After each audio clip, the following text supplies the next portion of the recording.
PR Surah Ali Imran ayat 133. Maaf, 131 sampai ayat 142.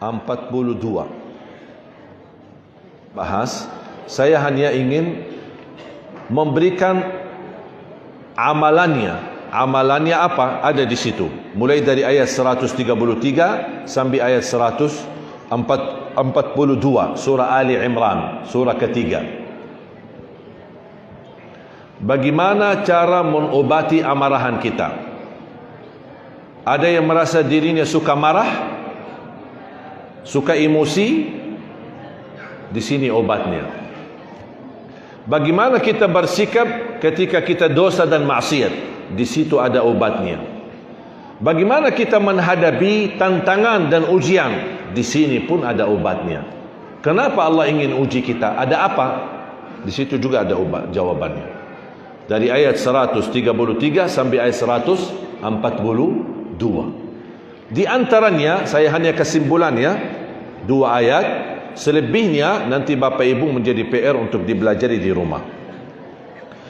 Nanti tolong bantu terjemahan. Kalau ada jamaah yang bawa Quran terjemah atau dari HP yang ada isinya Quran terjemah, silahkan bukakan, tolong bantu saya bukakan surah Ali Imran surah ketiga ayat 133 134. Itu yang saya akan ambilkan kesimpulannya. Selebihnya menjadi PR untuk Bapak Ibu belajar di rumah. Saya bacakan dulu. A'udzubillahi minasyaitonirrajim. Bismillahirrahmanirrahim. وسارعوا إلى مغفرة من ربكم وجنة عرضها السماوات والأرض أعدت للمتقين الذين ينفقون في السراء والضراء والكاظمين الغيظ والعافين عن الناس Wallahu yuhibbul muhsinin. Sadaqallah. Bersegeralah. Artinya kalau Bapak Ibu ingin diampuni Allah, jangan tunda memohon ampun. Bersegeralah mohon ampun kepada Allah. Itu harus menjadi kebiasaan. Mohon maaf, dosa istighfar, dosa lagi istighfar lagi, terulang lagi dosanya, istighfar lagi. Berkali-kali terulang, berkali-kali istighfar. Allah tidak akan bosan mengampuni kita selama kita tidak bosan bertaubat. Syaitan bekerja keras lama-lama untuk mengajak dan menggoda kita untuk jatuh kepada maksiat. Mungkin bisa 1 minggu syaitan goda, terus habis 1 minggu jatuh kepada maksiat. Kita muncul rasa malu. Mohon ampun, Allah segera. Kalau Allah ampuni tidak pakai lama. Cepat ampunan Allah. Begitu orang beristighfar karena rasa malu ketika jatuh kepada maksiat, langsung Allah ampuni. Kata syaitan. Bahkan ada berita gembira di hadis yang qudsi. Ya ibn Adam, law balaghat dhunubuka anana as-sama' thumma astaghfartani laghafartu laka ala ma kana minka wala ubali. Wahai anak Adam, kalau dosa-dosamu sampai ke lapisan langit, saking besarnya dan saking banyaknya, dan kamu selalu beristighfar, aku akan ampuni semuanya dan aku tidak peduli berapa banyaknya. Allahu Akbar. Bukan hanya Allah ampuni, bahkan Allah tidak peduli berapa banyak dosa itu, berapa besarnya dosa itu. Allah tidak peduli. Yang Allah pedulikan istighfar kita, mohon ampun. Makanya ayat ini, segeralah memohon ampun kepada Allah Subhanahu wa taala. Sebagaimana kita memohon ampun, mohon pula surga Allah yang luasnya seperti luas langit dan bumi. Terus yang disediakan bagi orang-orang yang bertakwa. Yang disediakan. Apa yang disediakan untuk orang bertakwa? Ampunan dan surga. Kalau kita segera memohon ampun, akan dapat ampunan. Kalau kita selalu memohon surga, akan dapat surga. Allah sediakan dua hal ini untuk orang muttaqin. Di ayat selanjutnya Allah jelaskan sifat muttaqin, ciri-ciri orang muttaqin. Siapa? Bagaimana mereka? Allah jelaskan. Di saat berlapang, senang ada maupun di saat susah, dia selalu bersedekah. Terang-terangan maupun sembunyi. Tidak ada kata sedekah itu riak, kecuali kalau niatnya untuk dipuji. Tapi kalau sedekah terang-terangan bukan riak, karena di dalam ajaran Al-Quran disuruh kita bersedekah terang-terangan. Berarti kalau ada orang, ini titipan sedekah dari hamba Allah, boleh. Ini titipan sedekah dari ibu fulan bin fulana, binti fulan. Ini sedekah titipan dari bapa haji fulan bin fulan serta keluarganya, boleh. Itu ajaran Al-Quran. Mau terang-terangan, saya dah mau disebutin nama, dia terserah. Mau disebutin namanya boleh, tidak menyebutkan nama boleh, asal hatinya bukan soal nama, hatinya betul-betul lillah atau tidak. Kalau orang memuji kebaikanmu, itu bukan kita harap dipuji, saya lillahi ta'ala. Tapi kalau ada yang memuji, itu nikmat dari Allah, bukan saya yang minta, bukan saya yang harap. Tapi juga Bapak Ibu, habis Allah bahas di sini infak di saat susah maupun di saat berlambang, apa dikaitkan dengan ayat selanjutnya? Coba terus. Dan orang-orang yang menahan amarahnya. Menahan amarahnya.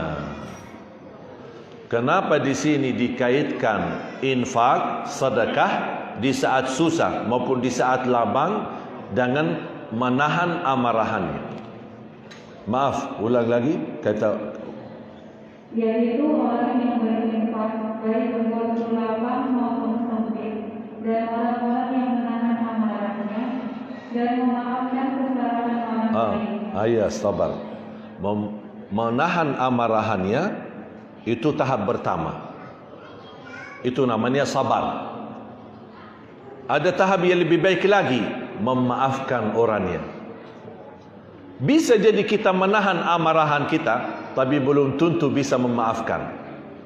Tapi Allah tawarkan, marah jangan, sabar. Mau memaafkan, lebih baik. Lebih baik lagi, ikhlas. Lebih sempurna lagi, masih kita mau mendoakan dan masih mau berbuat baik sama dia, walaupun dia fitnahin saya. Oh, Allah kasih pilih. Allah tidak maksa semuanya. Tidak semua bisa. Mungkin kita bisa nahan amarahan, tapi belum tentu bisa memaafkan. Mungkin kita bisa menahan amarahan kita, bisa memaafkan, tapi belum tentu bisa mengulangi kebaikan lagi sama dia. Kita masih ada berbekas di hati. Berbuat baik, malas. Kemarin saya bantu kok jadi begini, malas lagi, nggak mau. Berarti Allah kasih pilihan, Allah tidak maksa. Sabar, menahan amarahan, bagus. Tapi Allah tawarkan ada lagi lebih bagus, maafkan. InsyaAllah ya Allah saya lakukan. Tapi kata Allah, masih ada lagi lebih baik, berbuat baik sama dia. Saya sudah maafkan, tidak apa-apa, berbuat baik. Bisa enggak? Allah kasih pilihan, tinggal kita mau atau tidak. Tapi yang pertama yang diusahakan menahan amarahannya. Maaf, ulang lagi kalimat itu. Dan orang-orang yang menahan amarahnya dan memaafkan kesalahan orang lain. Dan Allah mencintai orang yang berbuat kebaikan. Kenapa ayat ini diakhiri Allah mencintai orang yang berbuat baik? Ada pesan dari Allah, kalau kamu mau berbuat baik lagi sama dia, yang dia zalimi kita, yang dia tipu kita, yang dia jahat sama kita, Allah akan mencintaimu. Mau enggak kita dicintai Allah? Jadi tahap Allah mencintai kita, tahapnya menahan amarahan, memaafkan, mendoakan dan berbuat baik. Dan mohon maaf, itu tidak akan bisa semua. Mungkin kalau tidak bisa semuanya, usahakan jangan tinggalkan semuanya. Mana yang kita bisa lakukan. Kalau tidak bisa 3 poin itu, tidak apa-apa. Sabar, ya udah sabar. Saya belum bisa maafkan, tapi saya dah mau balas dendam. Boleh, Islam mengizinkan.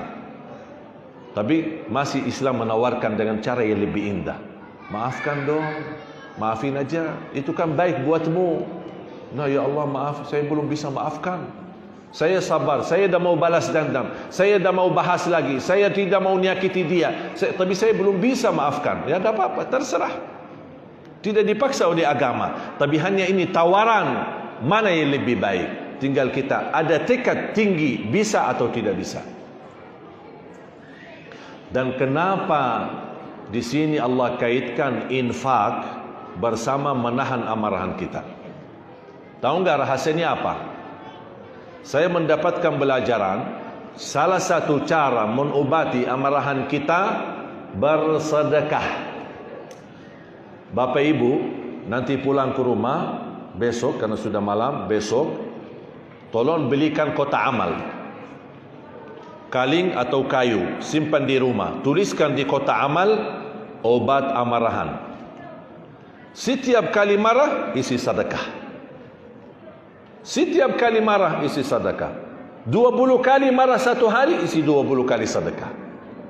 Sambil berdoa, ya Allah, aku orang yang suka marah. Ya Allah, mohon dengan berkah sedekah ini obati amarahan saya, ya Allah, supaya menjadi orang tidak marah. Kenapa di sini dikaitkan infak sama menahan amarahan? Karena salah satu keutamaan dan manfaat daripada sedekah memadamkan kemurkaan Allah sebagaimana air mampu memadamkan api. Kalau sedekah mampu memadamkan kemurkaan Allah, apalagi amarahan kita. Amarahan kita jauh lebih rendah daripada kemurkaan Allah. Kalau sedekah mampu memadamkan kemurkaan Allah, lebih ringan sedekah mampu memadamkan amarahan kita.